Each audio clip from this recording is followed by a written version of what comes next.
Good evening, everybody. Can everybody hear me? Is the mic on? Yes? Good? Okay. Thank you all. I'm overwhelmed looking at this room full of people because we thought this was going to be sort of a small family event, and there are a lot of people here. Thank you all for coming. It's a little emotional tonight for some of us. I think we all have a lot of love for Robert, who we're going to be reading his poems this evening. This whole event was Tom Yule's idea, so I'd like to just give a thank you to Tom ahead of time. It would not have been possible without Annika doing all the work behind the scenes, so thank you, Annika. But honestly, it's just been a labor of love. Every single reader is here out of the goodness of their heart and out of their love for Robert and his poetry and his influence on our poetry. So thank you to all of our readers for coming. It's going to be pretty streamlined. People are going to come up and read a poem and talk a little bit about it and then sit back down, and the next reader is going to come up without an introduction. So bios are in the program. If you don't have a program, because so many of you showed up, share with a neighbor, please. And there will be a reception immediately after the reading in the castle next door. I'll just say one last thing, which is that this event is sort of inspired by the Favorite Poem Project, which Robert started. And so it's just the idea of sharing, celebrating our love for individual poems. And thank you all for coming, and I hope you enjoy the reading.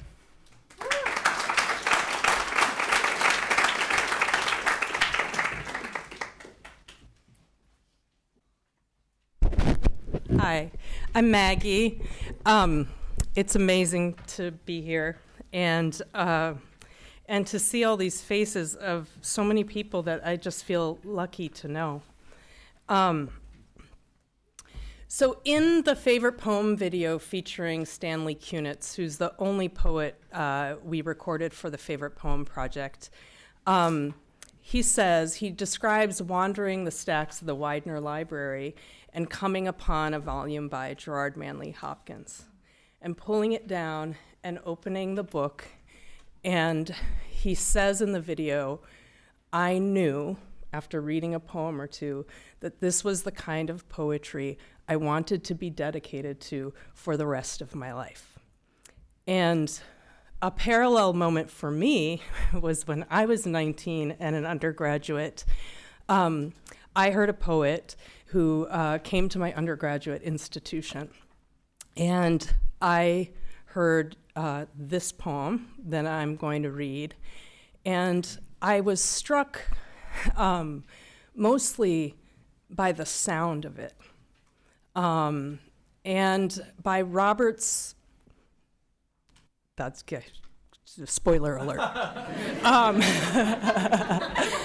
by Roberts, who I had, never met and didn't know who he was. I didn't know contemporary poets. I was 19. I thought they all died. But I was so struck by the way the vowels and consonants and the tumbling syntax seemed to mimic what the poem was about. I loved the title. I didn't know what the title referred to. And honestly, I think that moment changed the trajectory of my life. Ginza Samba. Ginza Samba.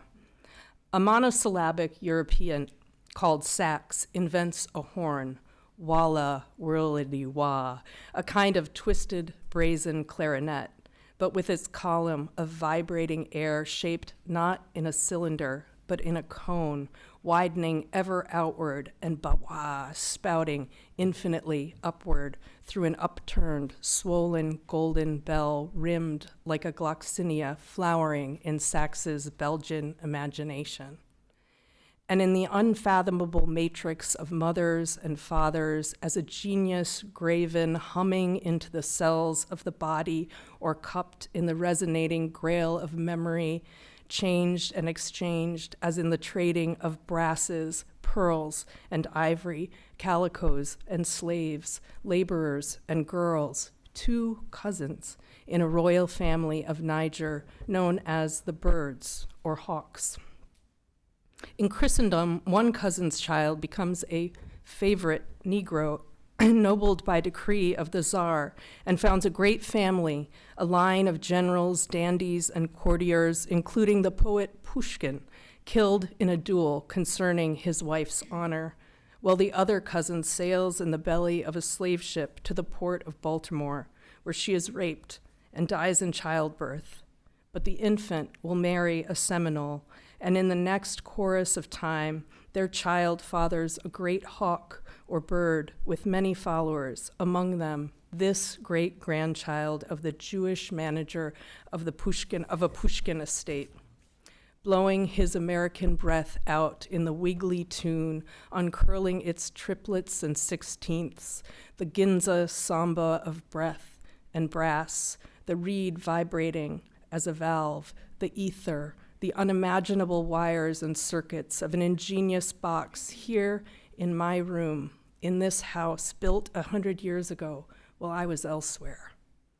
It is like falling in love, the atavistic imperative of some one voice or face, the skill, the copper filament, the golden bellful of notes twirling through their invisible element from Rio to Tokyo and back again, gathering speed in the variations as they tunnel, the twin-haunted labyrinths of stirrup and anvil echoing in the hearkening instrument of my skull.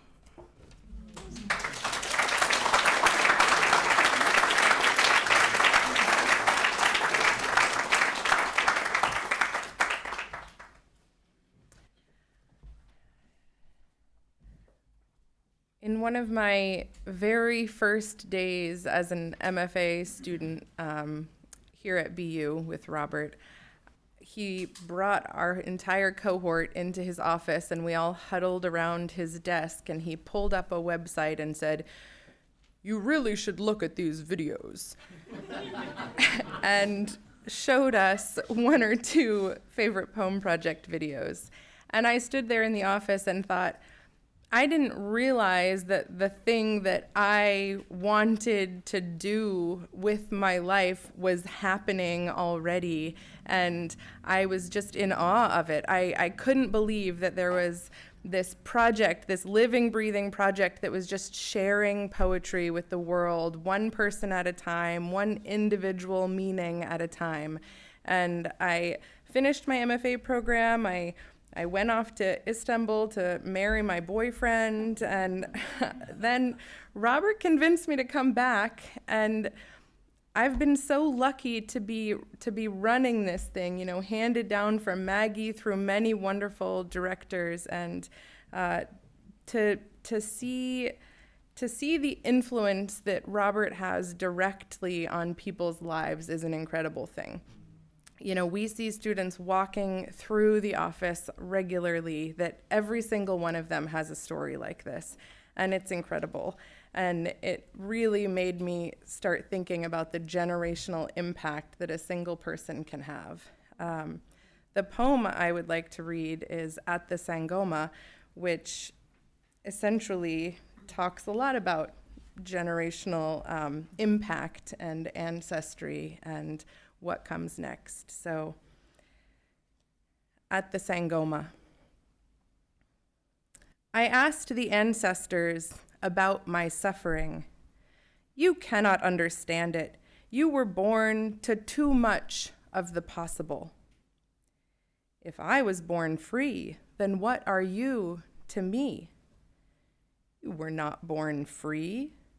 To be born free, they said, would be not to be born. I asked the ancestors about their suffering.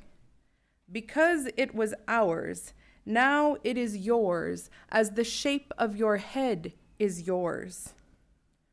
So I asked the ancestors about the children. Is it their suffering too? That is your problem, they said, honor it or not.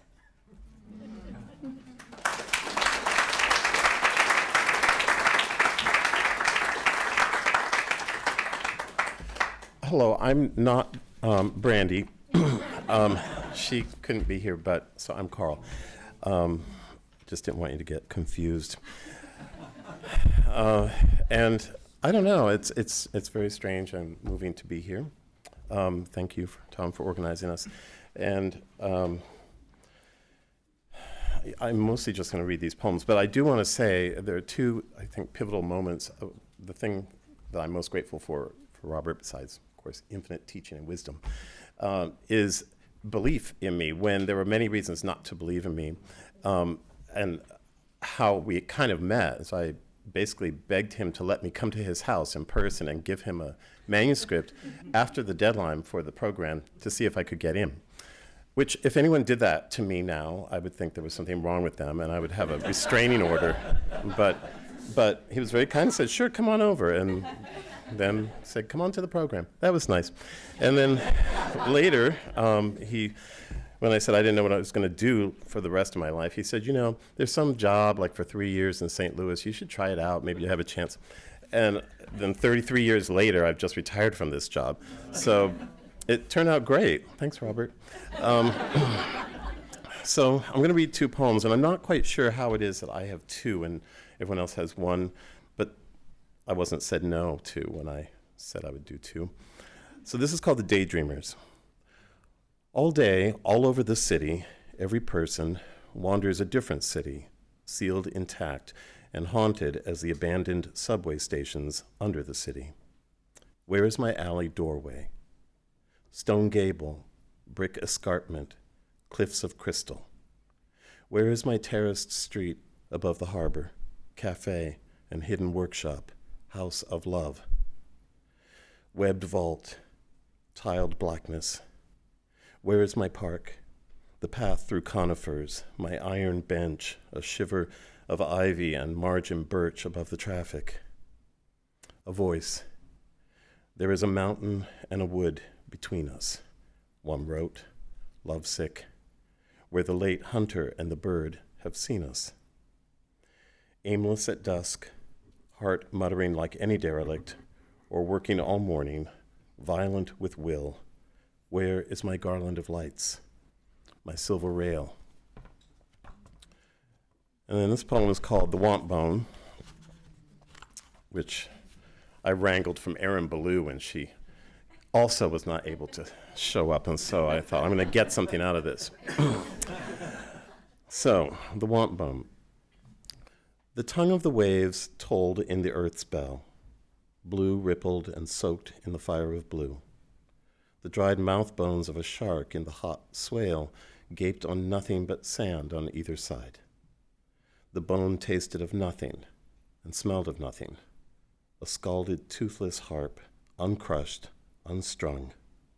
The joined arcs made the shape of birth and craving, and the welded open shape kept mouthing, oh. Ossified cords held the corners together, in groin spirals pleated like a summer dress. But where was the limber grin, the gash of pleasure? Infinitesimal mouths bore it away, the beach scrubbed and etched and pickled it clean. But, oh, I love you, it sings, my little, my country, my food, my parent, my child. I want you, my own, my flower, my fin, my life, my lightness, my oh.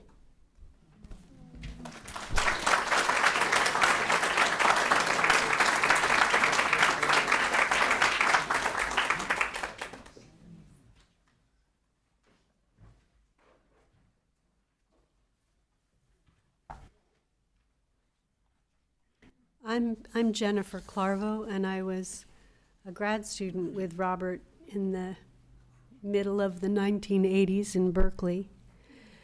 And the poem I'm going to read, Song on Porcelain, is one of Robert's translations of poems by Czesław Miłosz, who was also there at the time. And there was a wonderful broadside made of the poem in Polish and English. It looked like this. This is much smaller, so you could see song big across the middle and kind of a broken color, watercolor in the corner to accompany it. And so about as big as this. And I had one in my tiny graduate student apartment, which was so small. You know, guests had to sleep under the dining table. There was no space. And I was carrying a cup of tea across the room and tripped and broke the cup, and the tea went all over the broadside where it augmented this broken watercolor pattern. So I fell for the poem and I broke it into my nose.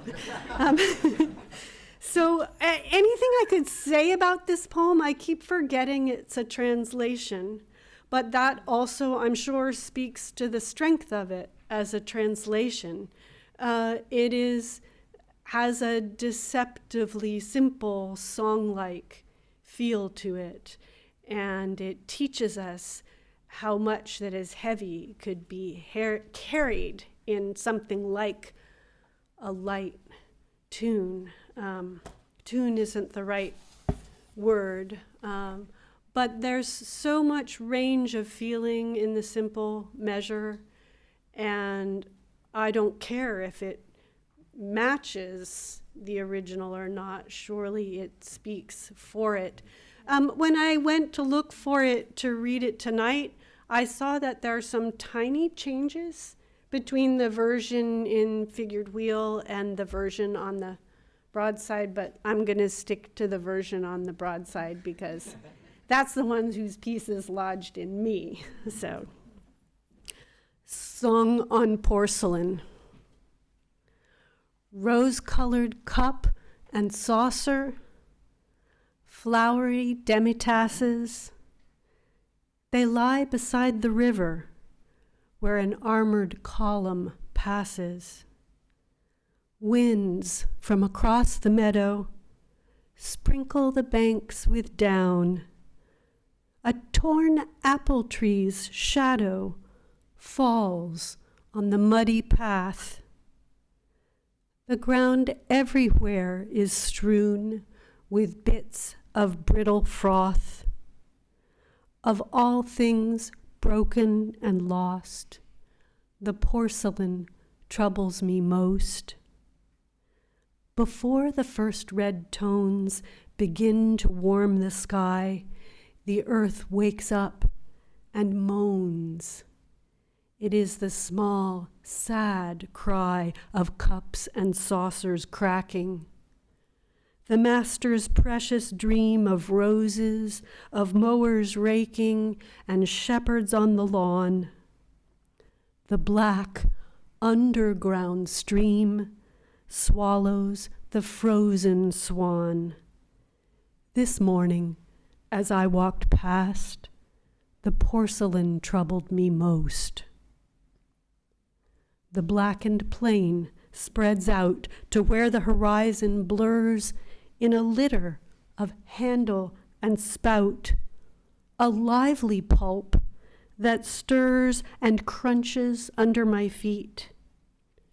Pretty, useless foam, your stained colors are sweet, spattered in dirty waves, flecking the fresh black loam in the mounds of these new graves. In sorrow and pain and cost, sir, porcelain troubles me most.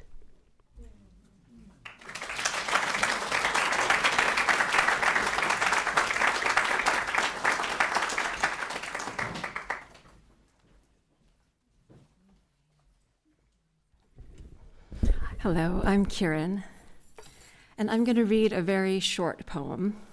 It has only 26 words. It's a poem that operates amidst great constraint, not only because of its length, but also because of our agreement that the English alphabet has to proceed in a particular order. When I first read this poem as a young person, a young poet, I was amazed that such a short poem, limited by its form, could manage to be about so much, no less than life, death, and how we face both. As a somewhat older person and poet now, I remain, of course, amazed by this little poem's expansiveness. But what speaks to me most about it now is the great wit of the poem. I couldn't know then, but it turns out that wit, with its light sharpness, its delightful, humorous panache, is an essential posture for facing both life and death. And a poem that can teach you that, a poem that continues to teach you over decades, is as fundamental and essential as its title, ABC. Any body can die, evidently. Few go happily, irradiating joy, knowledge, love. Many need oblivion, painkillers, quickest respite, sweet time unafflicted, various world, X equals your zenith.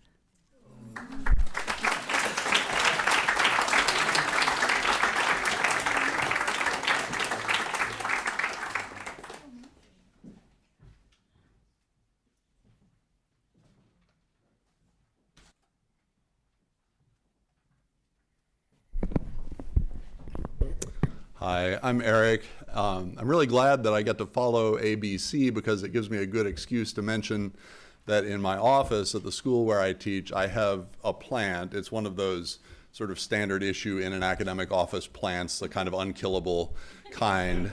And its name is STU, S-T-U, and that is an acronym for Sweet Time Unafflicted.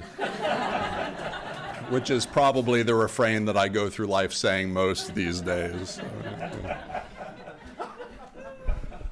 I'm going to say memorial, and I'm going to try to say it. I had no trouble saying it, in the shower by myself, but now that I'm here being stared at by my heroes, I'm not sure how I'll fare, but I'm going to try because Robert modeled memorizing and saying poems for me, and I believe in it.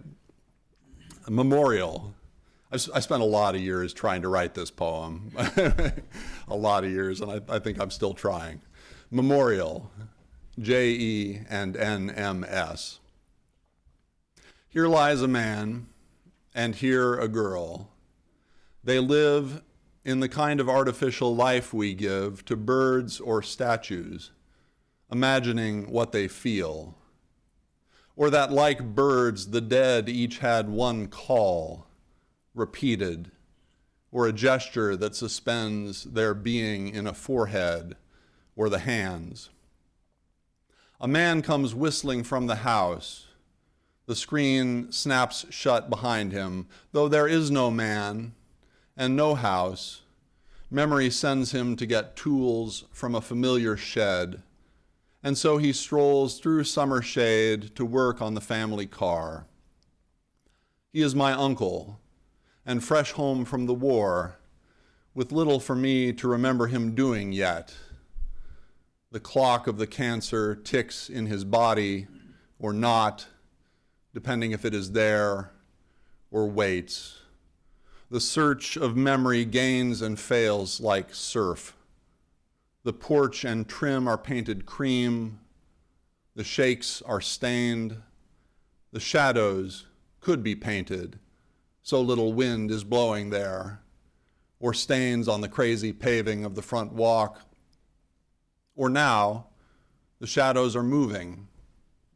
Another house, unrelated. A woman says, "Is this your special boy?" And the girl says, "Yes," moving her hand in mine. The clock in her, too, as someone told me a month or two ago, months after it finally took her. A public building is where the house was, though a surf, unyielding and sickly, seethes and eddies at the stones of the foundation. The dead are made of bronze, but dying, they were like birds with clock-like hearts. Unthinkable how much pain the tiny parts of even the smallest bird might yet contain. We become larger than life in how much pain our bodies may encompass. All titans in that, or heroic statues. Although there is no heat brimming in the fixed memorial summer, the brows of lucid metal sweat a faint warm haze as I try to think the pain I never saw.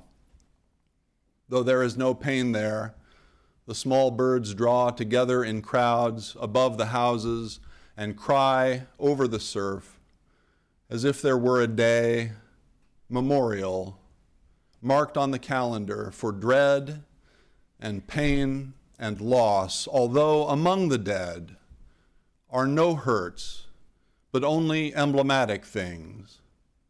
No hospital beds, but a lifting of metal wings. Thanks.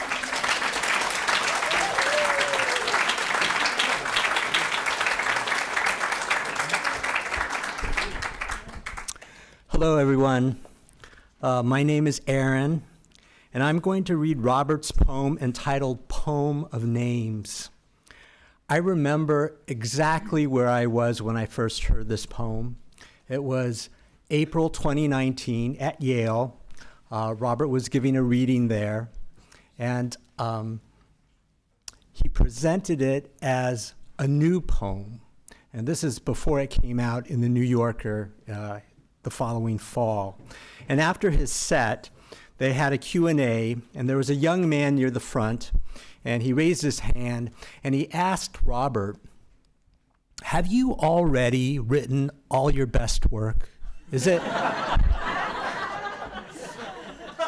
And I thought to myself, did you just hear that magnificent new poem that he wrote? And Robert didn't skip a beat. He smiled at the young man and he said, "You know, after this reading, I'm going to drive home to Cambridge. I'm going to sit at my desk and I am going to write the greatest poem I have ever written."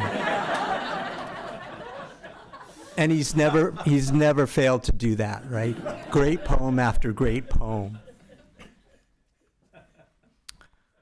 Poem of Names. The bad rain fell on Osamu Shimomura. On the walk home, it turned his white shirt black. My grandmother got me quickly into a bath.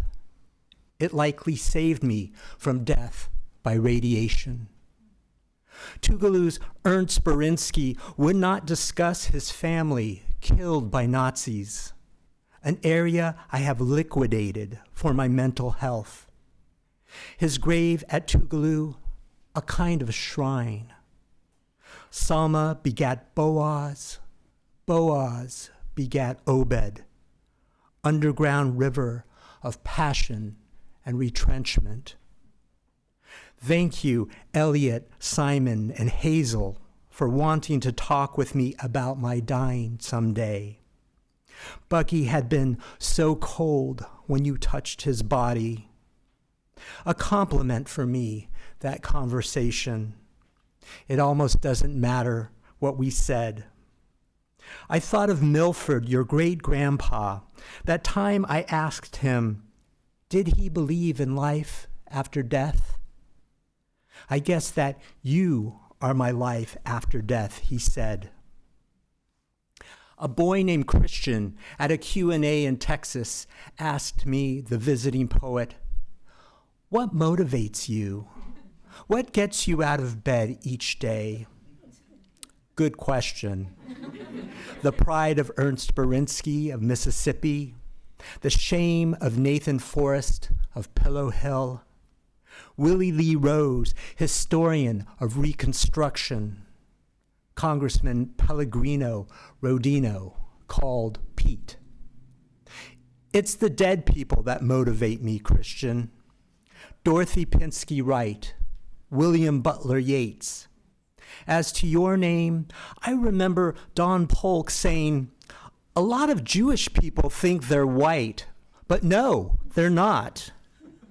In some ways, Yeats was a jerk. Arphaxad begat Sala, Sala begat Aber. "Oh yeah?" said Ruby to Don. "Well, most black people don't know they're goyim." Somebody said about Rodino and Sirica, "The night school guys are saving the country." Berinsky needed a job, but no white school could offer him a position. Tougaloo did. At his famous forums there, he asked his students to sit one chair apart, so the white kids from Millsaps sat among them. Pete Seeger, Ralph Bunch, Joan Baez at the forums, Rodino in the House impeaching Nixon. Pellegrino means pilgrim. Shimomura discovered cells that made a jellyfish glow. He garnered 1 million samples in Puget Sound.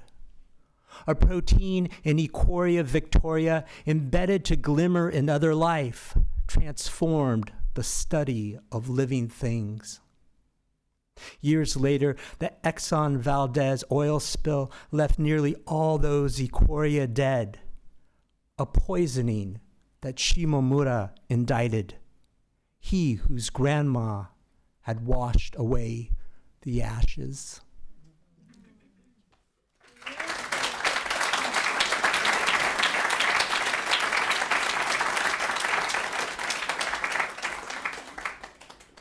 Hey, I'm Meg Fernandez. I was Robert's student in 2012, and everyone's aged beautifully. This is such a beautiful event, and so I decided to read from the Inferno.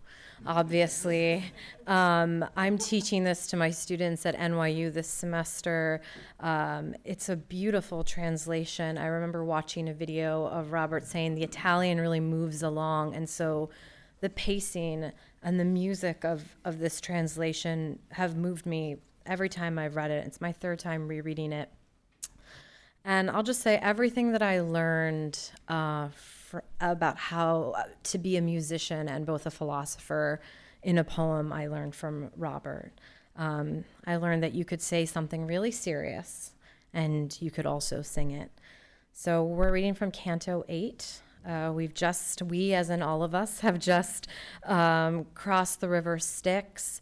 Virgil and Dante are approaching lower hell. They're being denied passage by the angels who are threatening to separate Dante from his teacher, Virgil, and ask him to retrace his steps by himself. Of course, Dante panics. You judge, O reader, if I did not lose heart or believe then, hearing that cursed voice, that I would never return from there. Oh, my dear guide, I said, who has restored my confidence 7 times over and drawn me out of peril, stay at my side. Do not desert me now like this, undone. If we can go no farther, let us instead retrace our steps together. That nobleman who led me there then told me, do not fear. None can deprive us of the passage one has willed for us to have. Wait for me here, and feed your spirit hope and comfort. Remember, I won't abandon you in this nether sphere. So he goes away and leaves me, the gentle father, while I remain in doubt with yes and no vying in my head. What they discussed together or what my guide proposed, I do not know, for they were out of hearing. Before much time, the demons scrambled back where we would go, and then I saw our adversary slam the portals of the entrance in the face of my master, who remained outside and came back to me, walking slowly with downcast eyes. His brow devoid of confidence, he said, who has denied me this abode of sighs? And then he said to me, "Don't be dismayed by my vexation. I will conquer this crew. However they contrive to block our road, this insolence of theirs is nothing new. At a less secret gate they've shown it before, one still unbolted and open, as you know. You read the deadly inscription that it bore. Already on this side of it, down the steep pass, passing the circles without an escort, be sure someone is coming to open the city to us." Thanks.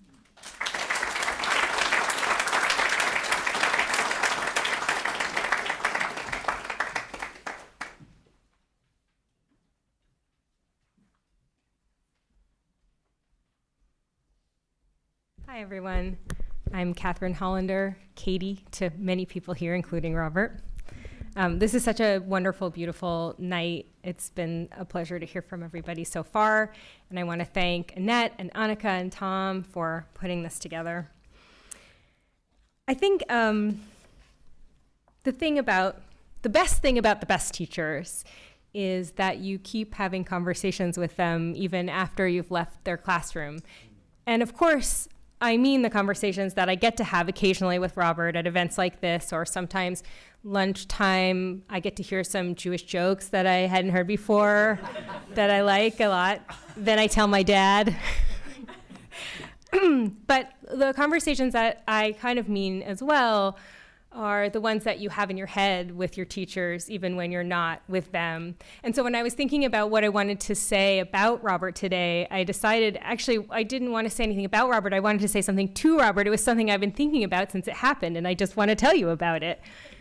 I recently had a hearing test. My hearing is fine, but I had to have a hearing test. If you've ever had a hearing test, it's really weird. They put you in this like small, dim room with the headphones on, and they tell you that you're going to hear some phrases in one ear and then the other, and you don't have to repeat the phrase, you just have to repeat the last word. And it's really weird because you're sitting there and it's like this very enunciated voice coming in your ear, and I was like, this is the most Robert Pinsky thing that's ever happened. Like, I'm sitting in this room, and so I'm sitting there and the voice says, "Say the word chess." And you say chess, like really dutifully. And it's like, "Say the word basket." Basket. Say the word failure. Like, failure. And then say the word forgiveness, which is the poem that I'm going to read. And I've been wanting to tell you this for like 6 months. Forgiveness. The mind skitters, its one rudder being its own voice. The great fascist poet taught me free verse. Trying to concentrate on the forgiving and an unforgivable crime in a lecture by Emmanuel Levinas, I drift into Keely Smith being Cherokee. The desire for vers libre, says Pound, in his hectoring way, is quantity reasserting itself after years of starvation. Reading that, I got the idea, just like in music, longer is different from higher. Like with long E's, and it was called quantity. I could hear it. The third syllable longer, the first one stressed by pitch, bitterness, Cherokee, popinjay. I don't pretend I was thinking about the Trail of Tears or any other unforgivable crime. I was thinking about how well she imitates Louis Prima's pelvis forward walk, mocking the magic of it while singing like an angel in a prom dress, and how great it would be to write something that funny and impassioned. The cadences and quantities of his exile's letter break my heart as a ritual of truth, the remote spoken ceremony of atonement. At the same time, I scorn that nostalgic celebration of drunken friendship among exquisite diplomats of an ancient ruling class, starvation a figure of speech. The airy dynamo of song animates the shadows. And speaking of shadows, who has a right to forgive? White soldiers took away the Arapaho's horses. In old Ukraine, the nationalists first mutilated some Jews, then made them dance and sing naked before killing them as a way of showing what they'd like to do to the Poles, or was it the invading Germans? Is the point humiliation beyond forgiveness? Do the damned impregnate the enslaved to make an unforgivable point? Also, to deny it? Even poor John Keats, in his letters, enjoys a little minor Jew baiting. Who do I think I am to forgive him? After all, I am him. He too was the child of a New Jersey optician, and please do me a favor. Don't tell me no, he wasn't.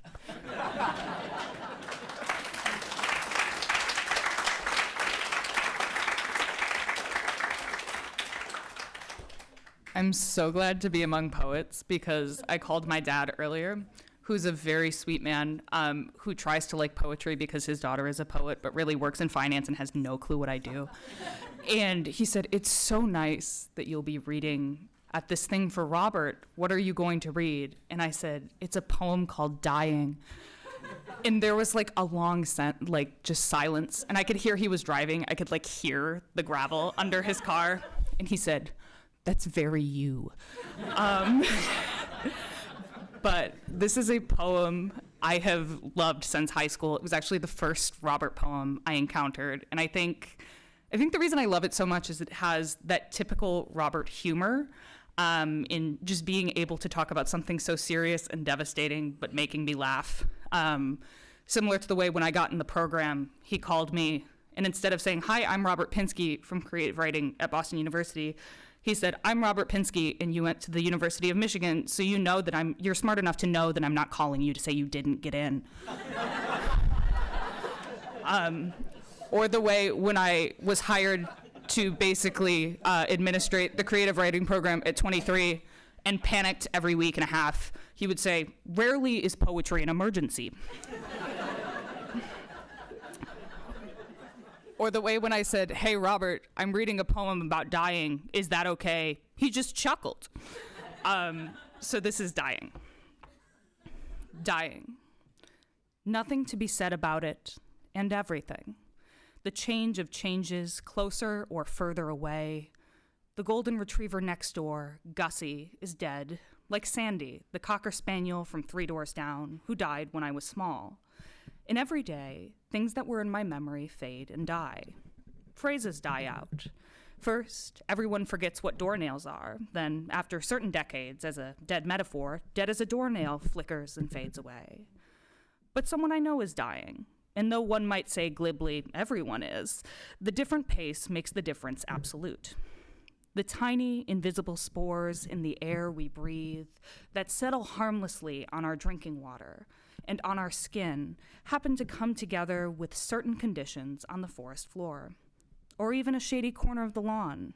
And overnight, the fleshy, pale stalks gather, the colorless growth without a leaf or flower. And around the stalks, the summer grass keeps growing with steady pressure, like the insistent whiskers that grow between shaves on a face, the nails growing and dying from the toes and fingers at their own humble pace, oblivious as the nerveless moths that live their night or two. Though, like a moth, a bright soul keeps on beating, bored and impatient in the monster's mouth. Thank you.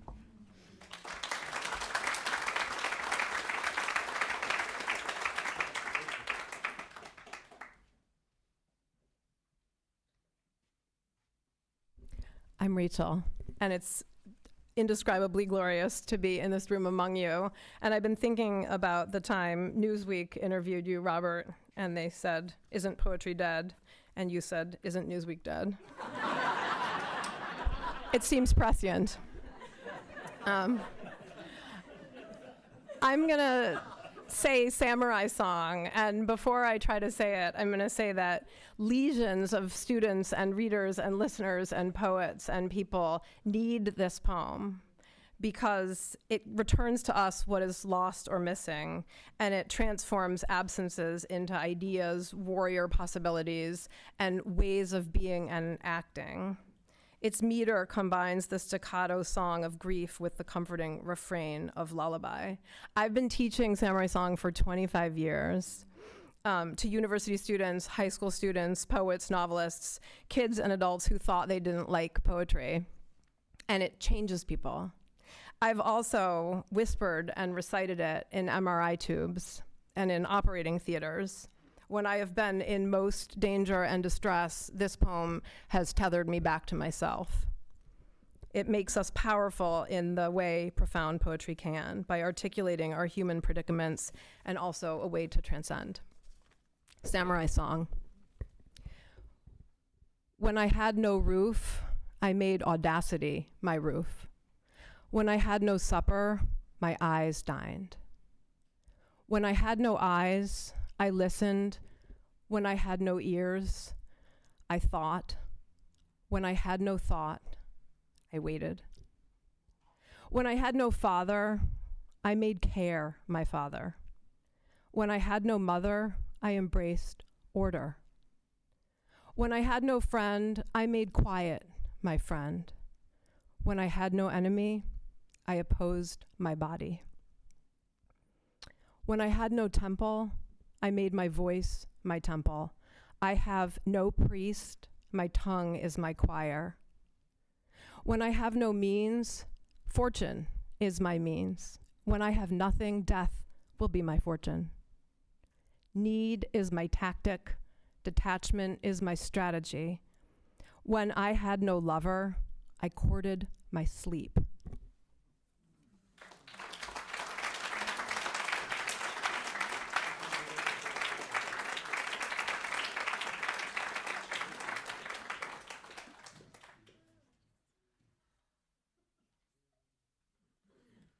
Oh, I'm having such a good time. I picked shirt, right?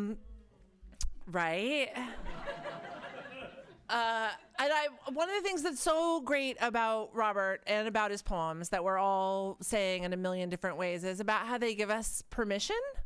That Robert, the way that he was a teacher to me, gave me permission to be the kind of teacher that I wanted to be, which is hilarious. And the poems have been really helpful in teaching students how to write poems that don't bore me. Because the showing them like what a poem can do, they have this idea about like what a poem can do, and they're wrong. They're really limited, and it's, you might as well have AI write your terrible poem if you're gonna.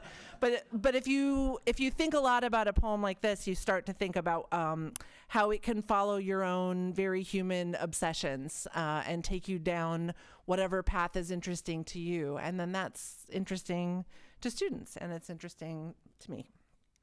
Shirt.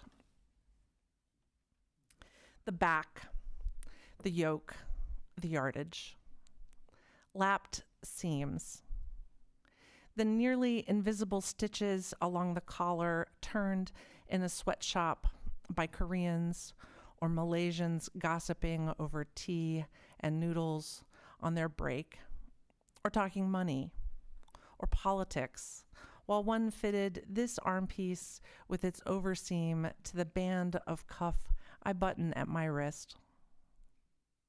The presser, the cutter, the wringer, the mangle, the needle, the union, the treadle, the bobbin, the code.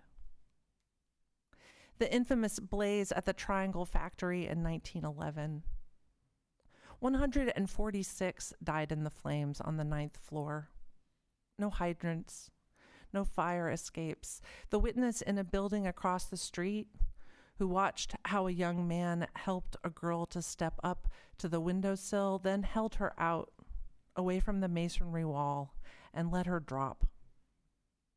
And then another, as if he were helping them up to enter a streetcar and not eternity. A third, before he dropped her, put her arms around his neck and kissed him. Then he held her into space and dropped her. Almost at once, he stepped to the sill himself. His jacket flared and fluttered up from his shirt as he came down, air filling up the legs of his gray trousers like Hart Crane's bedlamite, shrill shirt ballooning. Wonderful how the pattern matches perfectly across the placket and over the twin bar-tacked corners of both pockets, like a strict rhyme or a major chord.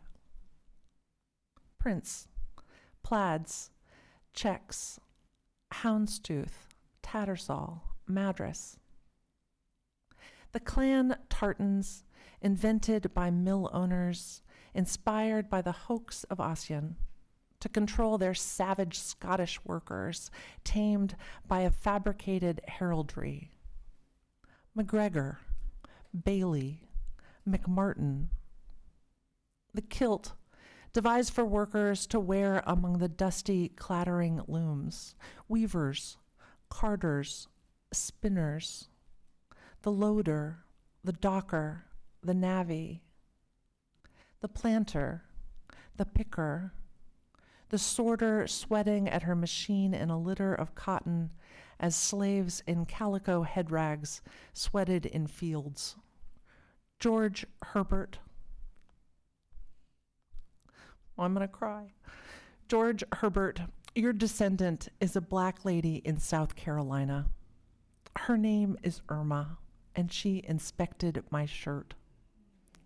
Its color and fit and feel and its clean smell have satisfied both her and me. We have culled its cost and quality down to the buttons of simulated bone. The buttonholes, the sizing, the facing, the characters printed in black on neckband and tail, the shape, the label, the labor, the color, the shade, the shirt. Thank you.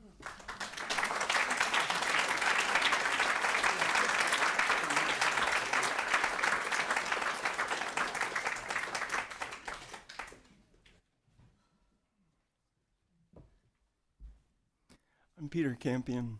I'm going to read a poem of Robert's from his book, The Want Bone, which is an astonishing book. Carl Phillips beautifully read the title poem. I remember discovering this book in the college library when I was an undergrad and coming home to my dorm room again and again to read it. And there's something astonishing about Robert's work, which is that it's so spontaneous and so inevitable at the same time. And you can learn that from this poem, how a whole huge narrative is built by a series of musical phrases that ramify or don't ramify. And it was amazed me and surprised me, but at the same time, it felt like something I always knew. And so it's led to a kind of bit of delusion. I would come back to the dorm room and start reading a poem of Robert's and think, I did a pretty good job with that one. So reading this poem is sort of a risk in that way, entertains that. At Pleasure Bay. In the willows along the river at Pleasure Bay, a catbird singing, never the same phrase twice. Here, under the pines, a little off the road, in 1927, the chief of police and Mrs. W. killed themselves together, sitting in a roadster. Ancient, unshaken pilings and underwater chunks of still mortared brick in shapes like bits of puzzle strew the bottom where the landing was for Price's Hotel and Theater. And here's where boats blew 2 blasts for the keeper to shunt the iron swing bridge. He leaned on the gears like a skipper in the hut that housed the works, and the bridge moaned and turned on its middle pier to let them through. In the middle of the summer, 2 or 3 cars might wait for the iron trusswork winching aside, with maybe a child to notice a name on the stern in black and gold on white. Sandpiper, Patsy Ann, Do Not Disturb, The Idler. If a boat was running whiskey, the bridge clanged shut behind it as it passed and opened up again for the Coast Guard cutter slowly as a sundial and always jammed halfway. The roadbed whole, but opened like a switch, the river pulling and coursing between the piers, Never the same phrase twice. The catbird filling the humid August evening near the inlet with borrowed music that he melds and changes. Dragonflies and sandflies, frogs in the rushes, two bodies not moving in the open car among the pines, a sliver of story. The tenor at Price's hotel in clown costume unfurls the sorrow gathered in ruffles at his throat and cuffs, high quavers that hold like splashes of light on the dark water, the aria's closing phrases changed and fading. And after a gap of quiet, cheers and applause audible in the houses across the river. Some in the audience weeping as if they had melted inside the music. Never the same. In Berlin, the daughter of an English lord in love with Adolf Hitler, whom she has met, she is taking possession of the apartment of a couple, elderly, well-off Jews. They survived the war to settle here in the Bay. The old lady teaches piano, but the whole world swivels and gapes at their feet as the girl and high-up Nazi examine the furniture, the glass, the pictures, the elegant story that was theirs and now is part of hers. A few months later, the English enter the war and she shoots herself in a park, an addled, upper-class girl, her life that passes into the lives of others or into a place, the taking of lives. The chief and Mrs. W. took theirs to stay together as local ghosts.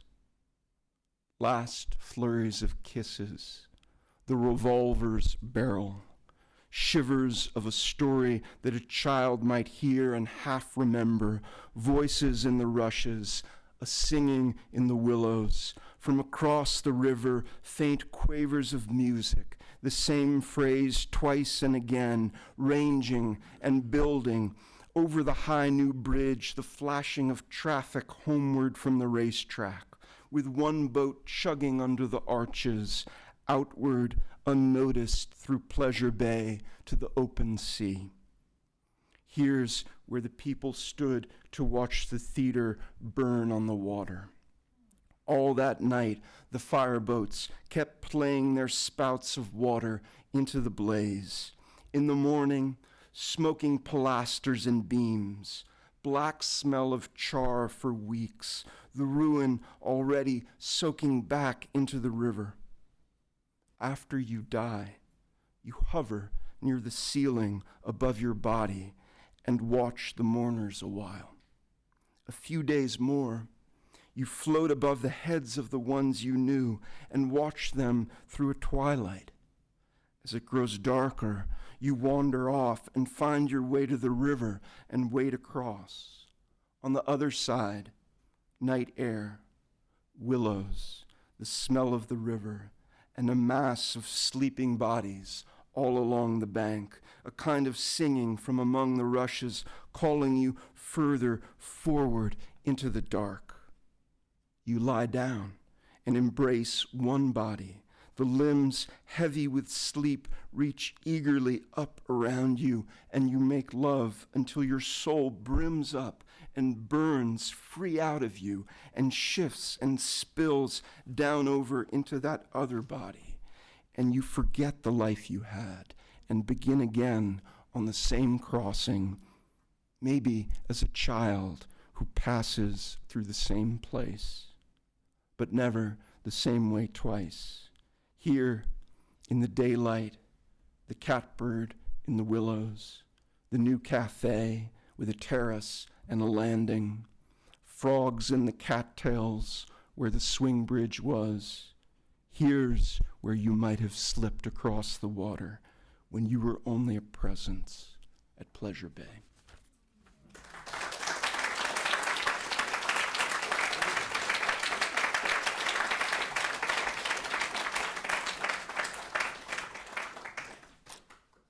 everybody has a story. There's an awful lot of good ones. I'll just briefly say, when Robert called me to tell me that I got into the Boston University graduate program in poetry, sometime in the conversation, I was so overwhelmed, I held the phone up in the air, and I don't want to speak Texan too literally, but something like that. And as I brought the phone back down, he, with no emotion whatsoever, said, "Does that mean you're accepting the offer?" I also want to say that one of my favorite things that Robert ever said that I recall among many is somebody was complimenting his reading style, and Robert said, "Thank you, but I don't write poems for me to read. I write poems for you to read." It's a literary medium, so before I read Ode to Meaning, let me ask everyone to read Incantation, Czesław Miłosz's poem, at least once a week during this administration. Just saying. Ode to Meaning. Dire one and desired one, savior, sentencer. In an old allegory, you would carry a chained alphabet of tokens. Ankh, badge, cross, dragon, engraved figure guarding a hallowed intaglio. Japanese kinema of legendary mind, naked omphalos pierced by quills of rhyme or sense, Torah-like. Unborn vein of will, xenophile yearning out of zero. Untrusting, I court you. Wavering, I seek your face. I read that Crusoe's knife reeked of you, that to defile you, the soldier mixed the rabbi, spit on the Torah. I'll drown my book, says Shakespeare. Drowned walker, revenant, after my mother fell on her head, she became more than ever your sworn enemy. She spoke sometimes like a poet or critic of 40 years later, or she spoke of the world as Thersites spoke of heroes. I think they have swallowed one another. I would laugh at that miracle. You also in the laughter, warrior angel. Your helmet, the zodiac, rocket-plumed. Your spear, the beggar's finger, pointing to the mouth. Your heel planted on the serpent formulation. Your face a vapor, the wreath of cigarette smoke crowning Bogart as he winces through it. You, not in the words, not even between the words, but a torsion, a cleavage, a stirring. You stirring even in the Arctic ice, even at the dark ocean floor, even in the cellular flesh of a stone. Gas, gossamer, my poker friends question your presence in a poem by me, passing the magazine. Not the stone and not the words, you like a veil over Arthur's headstone, the passage from Proverbs he chose while he was too ill to teach and still well enough to read.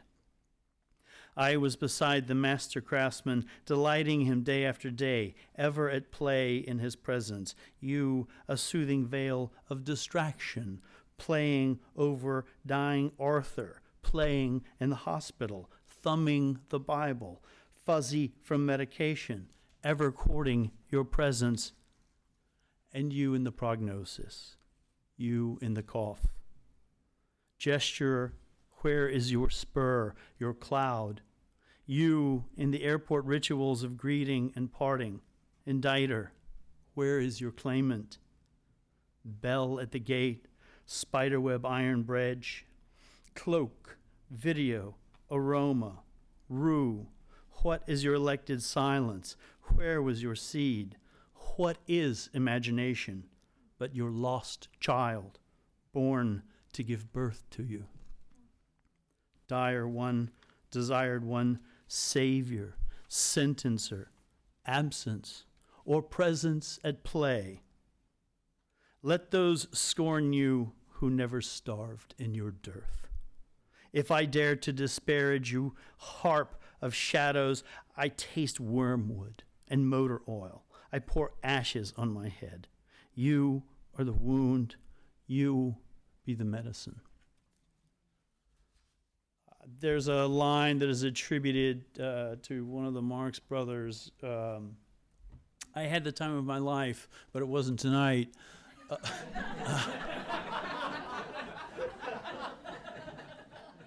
It doesn't apply tonight. Thank you all for coming. Robert, we love you. Thank you.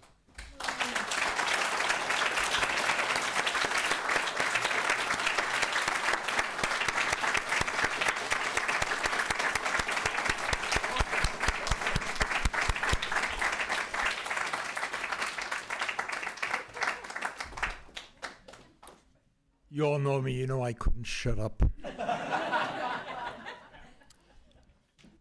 I can't avoid a cliche I sometimes scorn, which is that you learn from your students. I often find that kind of soft and plausible and fake sweet. I feel it very, very much tonight. I can't tell you what it is I feel I have learned.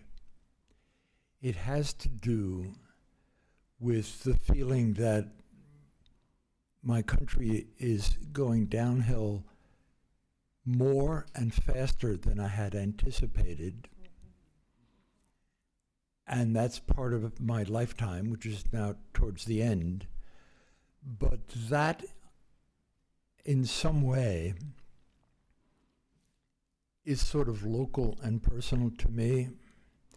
It's not as important as this art of sounds and meanings and keeping it going, that you got it from people who preceded you, and it's your job to give it to people who come afterwards. I learned something about that, and I saw it demonstrated, and I'm very grateful, of course, to Tom Ewell and Annette Frost and Anna Kasari. I'm very grateful to all of you people. In 2 words, thank you.